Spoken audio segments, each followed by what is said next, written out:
Hey everybody, RJ here. So today's topic is about stressors, as well as how I deal with these stressors on a day-to-day basis. So let's get right into the video.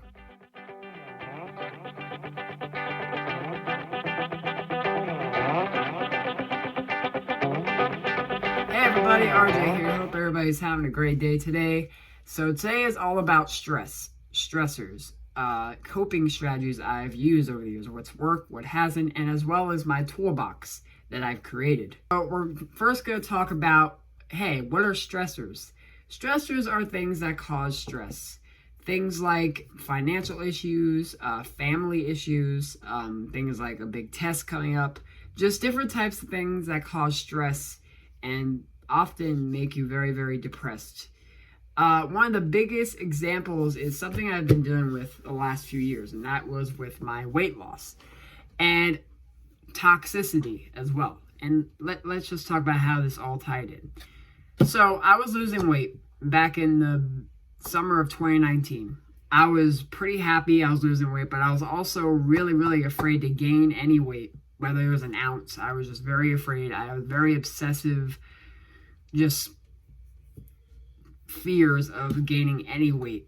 And I was just so proud I lost the weight, but I was also at the same time afraid of gaining weight. And then I had this friend tell me that I was basically not losing enough weight, that I was never going to lose the weight, and that I still look pretty fat. I could never get to my goal. That sent me into a just depressive state. I pretty much just gave up. I didn't lose any more weight. I kind of just didn't know what to do. I never ate for days. I pretty much just didn't eat at all. I didn't try to gain or lose weight, really, but I lost weight anyway. I didn't really just have any friends, I thought, after that. Until one of my friends basically told me to get rid of that person. Don't let them control your life. Only you know how to do that. So I did. I blocked him. I got rid of him. I had other toxic people ahead of him basically associated with him that I had to get rid of. And then I felt a little better. I felt like, it's okay to, gain a little weight. But I was still just afraid of the fact of gaining weight. Because I had obesity before then. I was not wanting to gain any more weight. I was just losing it. And the problem I had was I lost it at a very fast rate. Very exponentially quick rate, and I couldn't slow down for months until probably the beginning of this year is when I started to gain a little weight back.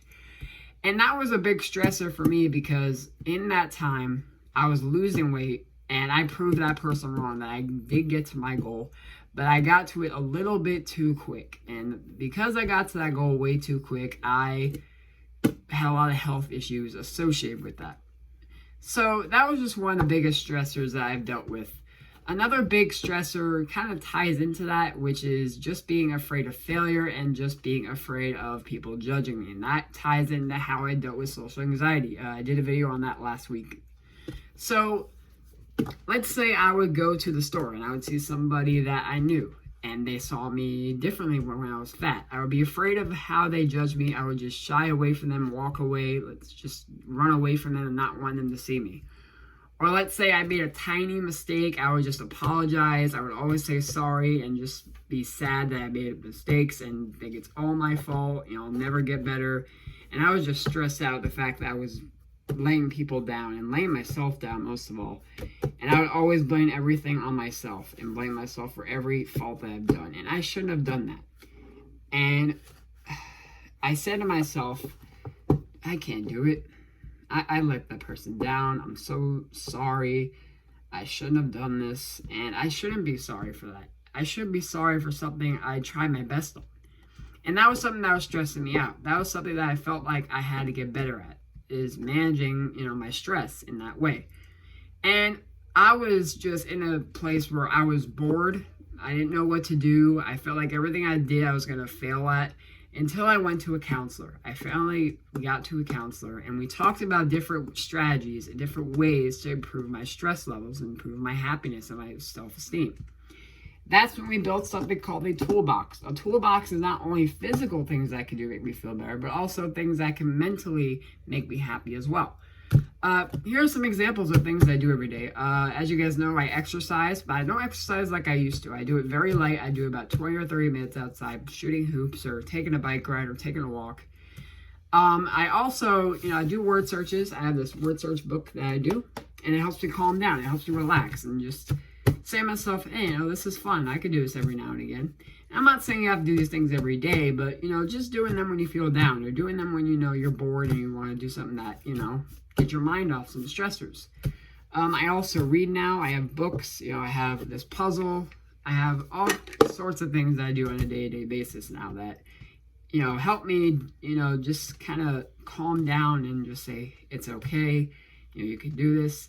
I do breathing exercises. I tell myself it's okay. I take deep breaths. They gave me like a slip of paper that I learned how to do the breathing exercises that are effective.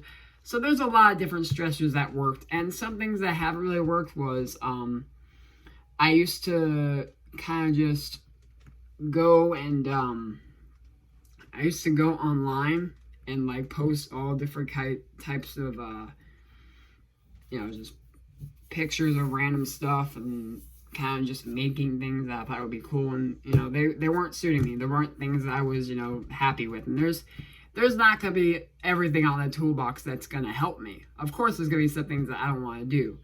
I used to be really interested in like weather. I used to love doing like radar stuff and doing photography, and those things they helped me for a little while, but then I got bored of them and I moved on to different activities. And then I told myself, it's okay to not do something you used to love anymore. Just find something new to do. That's where I got to do drawing.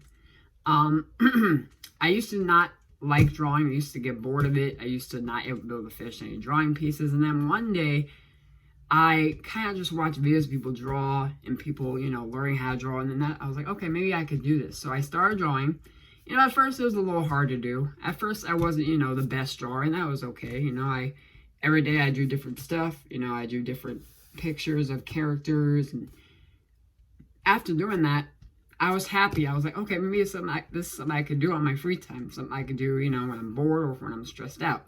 So that's the thing, guys. Just finding things to do to kind of just, help you either A, calm down, or B, just doing things you love to do to help deal with boredom or stress. Because in this world we are today, there's a lot of things we would love to do, but we can't. So just find something that you love to do, or find something that, let's say, hey, you haven't done that one, maybe you'll like doing it again. Just trying new strategies and building your own, toolbox of sorts. Just, finding new activities to do to help cope with stress and, especially in, with depression as well. And I understand every person is different. I'm not telling you guys to run 5 miles or, to draw every day, but, just thinking about some things that makes you happy, and then finding ways to inherit that into activities you do on a day-to-day basis. So those are some ways I help, deal with stressors and just stress, as a whole.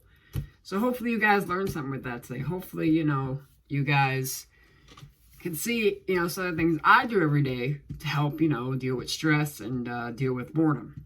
Maybe you guys are into painting, like actual painting. You guys get a paint set. Or maybe you guys like going outside. You can go ride a bike or go to the park, or even things like playing with your pets. I have a dog, a cat. My nephew has 2 guinea pigs. We have an Instagram for the guinea pigs, and we take pictures of them, and just things you're passionate about. So as long as in your mind, in your heart, you're happy about something, you're passionate about something, and you feel like you could do that, do it. Don't let yourself have any limits. Don't let yourself say, hey, I can't do that, or hey, I won't be able to do that. Because with that mindset, nothing will be done. But having the mindset of saying, hey, I could do this, or hey, that looks pretty cool, I should do that.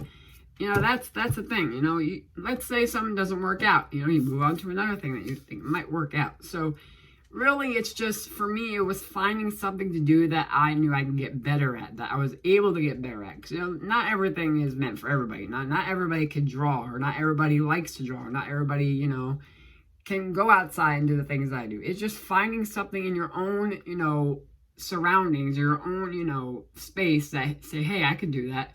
So you find your own groove, you find your own passion, and that's how, you could start to stay motivated and say, hey, I could do this, or I could do that. Let's say if I could do this art project, maybe I could do this different project. So it's just finding things you can do in your everyday life to help you stay happy, positive, and motivated. So hopefully you guys learned something about that and some things that I do. Alright guys, well I'm going to end this video there. Hopefully you guys all have a great day and take care. And until next time, have a great week and we'll see you guys in 2021.